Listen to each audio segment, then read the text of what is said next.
watching GEEKCASTER, everything sci-fi, fantasy, geek media, and geek culture. I'm Michael, and today we have live at FANFAIRE the co-host of GEEKCASTER, Davion Bussey. My name is Chris Allo, former talent manager for Marvel, and I currently own and operate Agnes Arts, which is an art agency for comic artists and illustrators. Hi. That sounds pretty impressive. Sounds like you don't sleep at night, sir. Oh, well, I have artists from all over the world, so I have to be available to communicate and talk with them and chase them down for work at all times of the day. Now, how are you finding this talent? Are they coming to you? You going to them? Like I said, I was a former talent manager for Marvel, so like I have a lot of relationships and connections in the business. Okay. A lot of, several artists that I actually helped get their break in comics when I was at Marvel, I actually represent now. So it was kind of like fostering those relationships, developing those partnerships. But then I also, just see who's out there, see who's working out there, go to Instagram, get recommendations from other artists, from other editors, and say, hey, have you seen this person? Have you seen so-and-so's work? And then I just reach out and say, hey, are you interested in representation? And kind of goes from there. And again, it's usually inkers and colorists. It's artists, like pencilers and cover artists, illustrators. I'm starting to dabble into colorists. Inkers, not so much, because the inking aspect of comics isn't as sort of, I'm not going to say it's just as, inkers aren't as desirable as they used to be, because now the artist, penciler, will do their own inks. So you kind of find that kind of artist who does both, and you don't have to worry about the second step of the process. But it's a little bit trickier finding work for inkers. Right. Now, is that a thing where inkers now they have to do the color and they have to? It seems that people are doing more now. I mean, coming from my perspective, which is mostly mainstream comics, there still is the assembly line kind of process where you have the pencilers or penciler inker, and then colorist and then letterer. So like the idea of someone doing the into like pencils and colors and inks is rare in mainstream, but that's more for like the independent or self-publishing route, where an artist can do the full creative suite of Final reminder, if you're going to participate in the cosplay contest. And how often? So, hey, I'm starts at 2. a lover of the arts, Yes. specifically comic books. I want to be seen. I don't know anyone in the business. Going hard on social media. Well, will you find someone like that? I mean, that's definitely for the new millennium, I guess, for the past probably 15 years, like Instagram, Facebook has become a way for artists to get their work out there, especially with the importance of video games. Because there's so many artists who work in the video game industry doing concept design, character design. So there's like ArtStation, DeviantArt, all those kind of websites that host artists who want to get their work out there. And I know a lot of editors, newer young editors, go to Instagram to look for new talent. So it's definitely a way to get your work out there. Not the only way, but definitely an easy way. Especially if you don't have those connections. You don't have those connections, yeah, absolutely. And I totally recommend it. Whether you feel your art is good or bad, if you really want to be in the industry or have your work seen, you just get it out there. So what are you doing at FANFAIRE? Well, yesterday I moderated the panel with Klaus Janson. I know Klaus from way back when.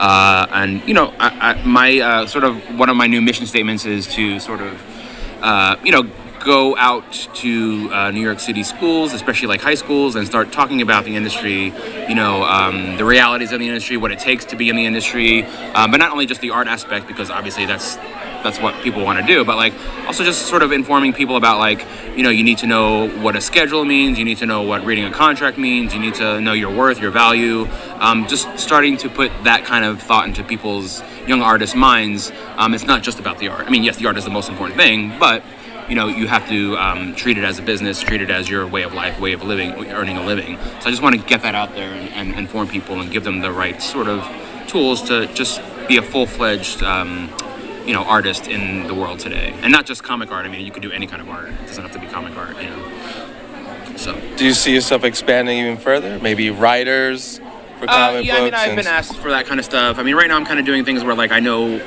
either artists that I've worked with or artists in the business who are, like, looking to launch their own, create their own stuff.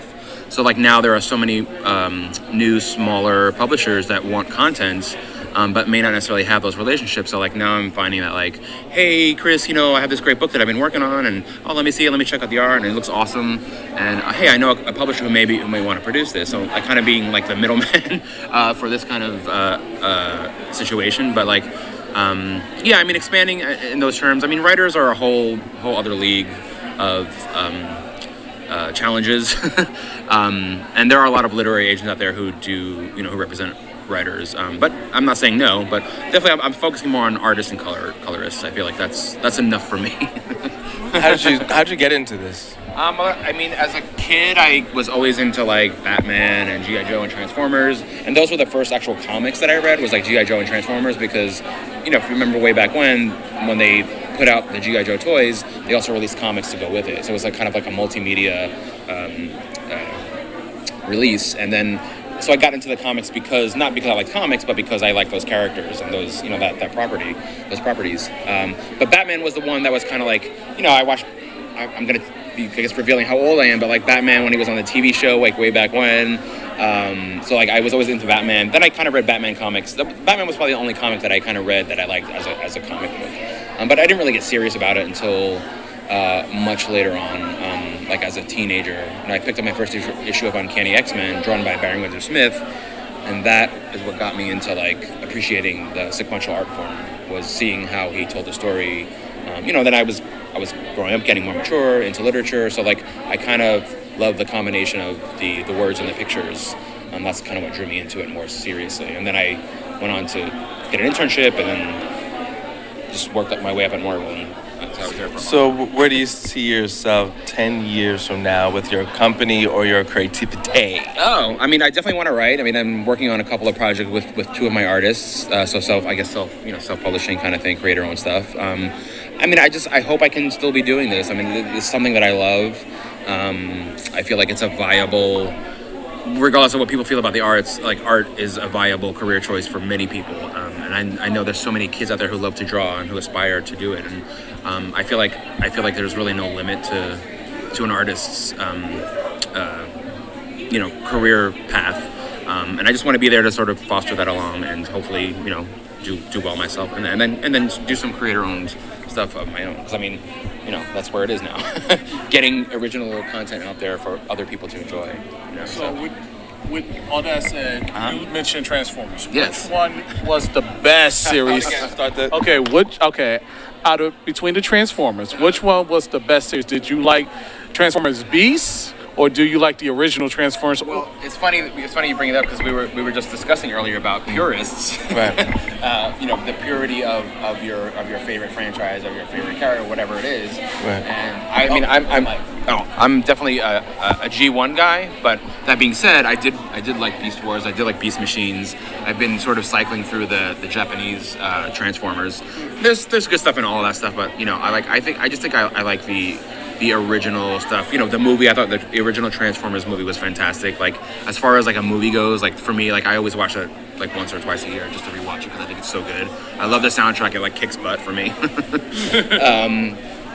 I tend to gravitate towards the villains. I like Megatron. Galvatron is like visually one of my favorite characters just because of his design. But I love Optimus. I love Prowl. I like all those characters. But it's also interesting to see like how they've evolved. I mean, it's a franchise that's been around since the 80s.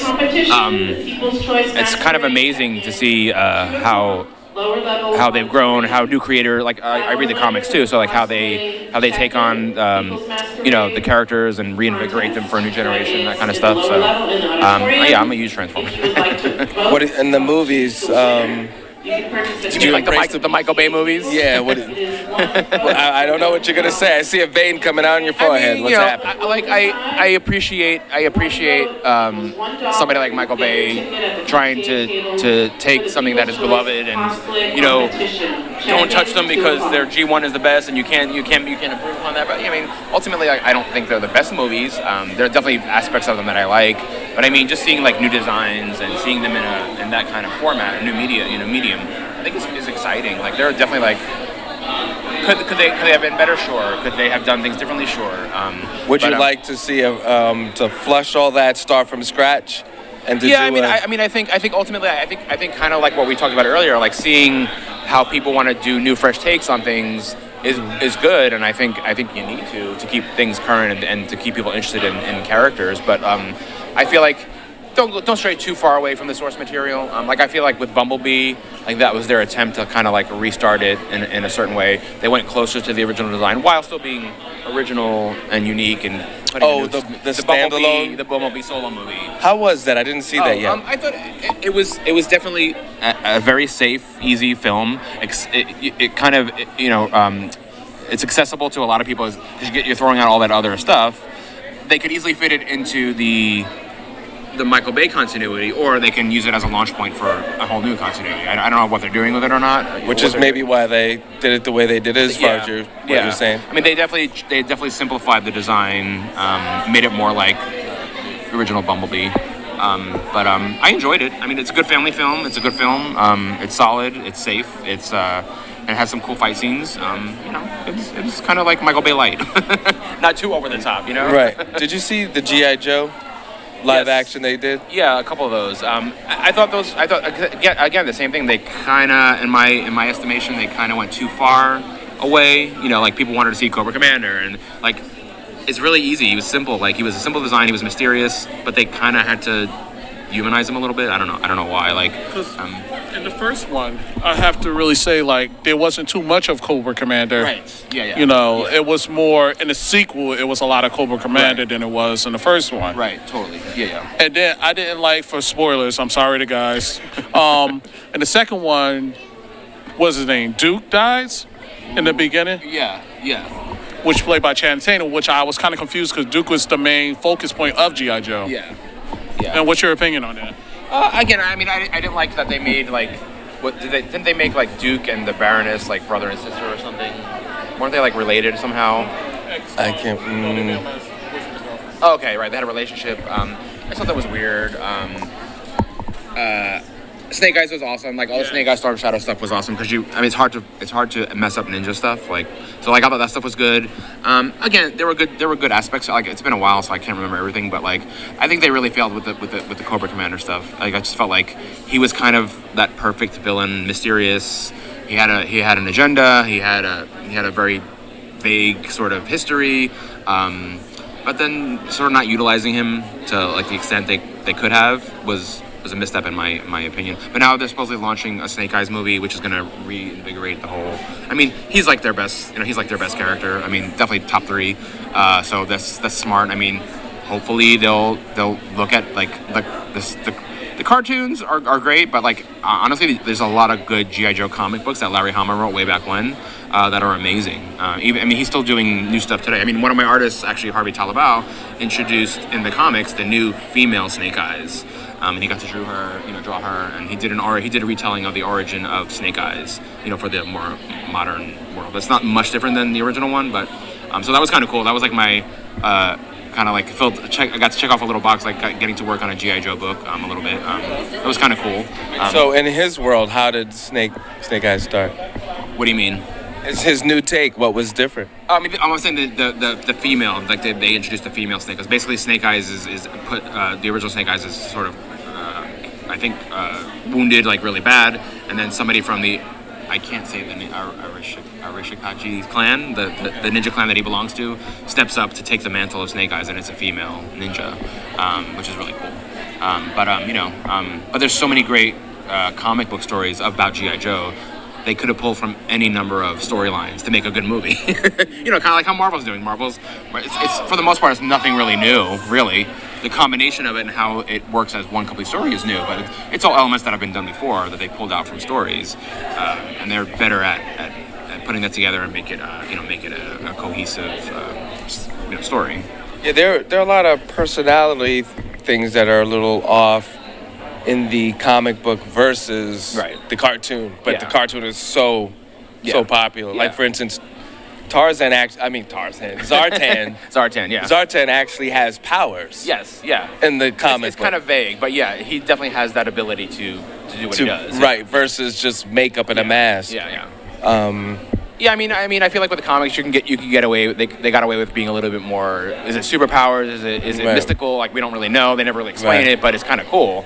I mean, Right. and they certainly could have done that in a way, in such a way in the movies that you still don't know either. Like, Right, they could have and made it could have look- worked. Yeah. Yeah, I mean, it's all entertainment, and I feel like there's good and bad entertainment. You know. Now, how does that movie world affect your business? Because the movies are hitting. People are loving superheroes. I mean, the truth of the matter is, the movies don't really affect much of the storylines in comics. Okay. Like sometimes I'll speak from the Marvel perspective because I was only there, and I was there when X-Men hit and when Iron Man hit. So like I was there when the Marvel Renaissance was happening. So like it doesn't really affect the storyline so much, but they'll decide to relaunch an Iron Man book with the launch of the movie. That's kind of how they play it, where it's not really the movie story is not going to affect it because the movie was an origin story, which we've already heard, a million times before. Right. So they tried it with X-Men. They'll try to do like a movie prelude kind of thing. That's kind of how they'll Or try a to- comic book based comic on the book, movie. Sorry, yeah, comic book. That doesn't really affect the greater, Marvel comic universe, MCU. I call the Marvel comic universe the MCU, but the movies is MCU because it's the Marvel Cinematic Universe. But it doesn't really because you can't. Well, economically, Logistics, you can't really work that. economically, are the comic books just a commercial for the films? I don't know. I mean, because I don't really know. I mean, I would say today, maybe a little bit more. Because now comics are also undergoing their own renaissance. Like people are really interested in reading comics again, and not just indie comics or graphic novels, but like superhero comics, which is I think is amazing. But so yeah, I mean, the people definitely people even friends that I know that didn't read comics before are now reading comics because the movies have generated that kind of excitement for them. Wow. So yeah, I would say to a point, yeah, definitely. I mean, out of comic books per se, taken out of the context of the comic, the comic nerds, not as many people buy comics as they go to watch the movies. So Right. there's a weird sort of still like the comic book people are still kind of in their own little niche. We're still super nerds, but Right. it's definitely obviously much more out there, much more Much prevalent. more out yeah, there. yeah. So what are you excited to see within the comic book world? Changes again. Comics? You're representing all these. I mean, I'm artists. always I've been really excited for the new Jonathan Hickman X-Men run. He's reignited the franchise. Obviously, that happened because now Marvel owns the X-Men rights again, so they're gonna make new movies. I'm a big X-Men is the one book that I'll always, no matter how bad or how good or whatever, I'll always pick it up. I still support that book, Right. and I still support other comics too and creators by buying trade paperbacks. I don't buy comics so much anymore because it's expensive and I can't keep up because I'm too busy working. So, Right. but libraries, I go to libraries, check out books all the time because there's always graphic novels there, and I use them as a source for finding new talent who's out there because there's so much.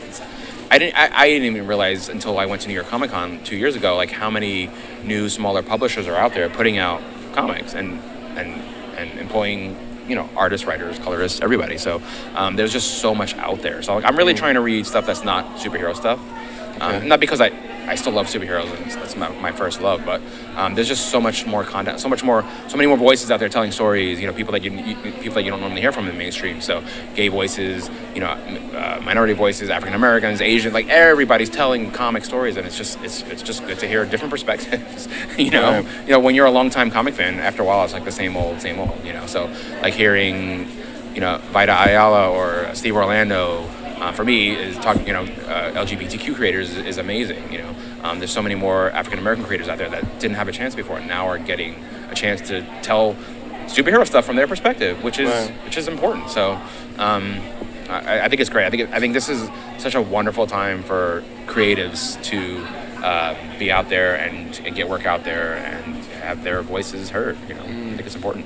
Do you feel things are only getting better, or they're might slip again? I feel like things are getting better. It's certainly not where it needs to be. I think there may be a little slip back, but I think ultimately, like once someone gets their foot in the door, if they're really intent on becoming a creative force, then they're going to do it. I think as long as whichever person is doing the creating focuses on just telling a story and not get into the politics too much, then they're going to keep going. And then that's how they're going to move the needle on politics, is just by being in there, getting their work out there, getting their voices heard. That's how you move the needle, not by saying we need to be heard. Like, you need to do the work, and you need to get your voice out there and create work. So and would it be scores on the board, basically? You need hits. Yeah, I mean, yeah. So get out there. But so as a comic, as somebody who buys comics and is a consumer, get out there and support those creators, because and maybe you don't love their work 100%, but still support them so they can pave the way for other people, next to come down the line and get their voices out there. Like, it's money. It's a business. It's entertainment. It's a business. The way you speak is with your dollars. The way you influence is with your money. Right. So support your. So where can people find you? What's your website, social media? Magnus Arts Aloe is on Instagram. That's primarily where I operate. Magnus Arts Aloe. I have a Magnus Arts Facebook page. That's kind of where I live in terms of announcements and what my artists are working on. I'm going to start doing conventions next year as a company, and just plodding along, just doing. I'm trying to do things the right way, not overextend myself. So it's more about getting my artist work right now. That's the important thing, is finding the work, and then all that other stuff comes later. Talking about promoting and, oh my God, he's so amazing. Look at this work. No, get my guys and gals, because I have ladies too. Get everybody work, and then get them happy, and so they can feed their families, pay their rent, and then start doing the big promotion, all the other stuff that comes with it. Now, what is the right way to approach your company for representation? With social media, you're out there. So like, I haven't put out solicitation for samples or for artists, but like, people reach out to me all the time. Hey, would you mind sending me? I mean, if anybody wants to do it, just be professional, be cordial, and say, hey, would you mind? Don't just assume that I want to see all your work or I have time to look at your work. But yeah, if you drop me a line and say, hey, I'm an artist or I'm a colorist or whatever, can I send you work? I always look at people's work. I don't guarantee that I can represent everyone, because it's a lot of work, it's a lot of time. But and make it relevant. So in other words, send me if you want. I juggle. No, yeah, totally, yeah. Comic artists and illustrators. That's all I can handle right now. Sword swallowing. Yeah, no. Fire thrower. Not interested. No, totally, yeah. This is not America's Got Talent. Exactly. Okay. I only got one kind of talent, art talent. Okay, art talent. but totally, yeah. I mean, I'm on LinkedIn, so like I look. We're laughing, but someone will contact. Yeah. Wait, has that happened? I've had, I guess, no, nothing that crazy. No. Like, writers would be the most, like, so like, I don't really do writers right now. Or I do caricatures only. I'm like, well, that's not really something I do, but thanks for the offer.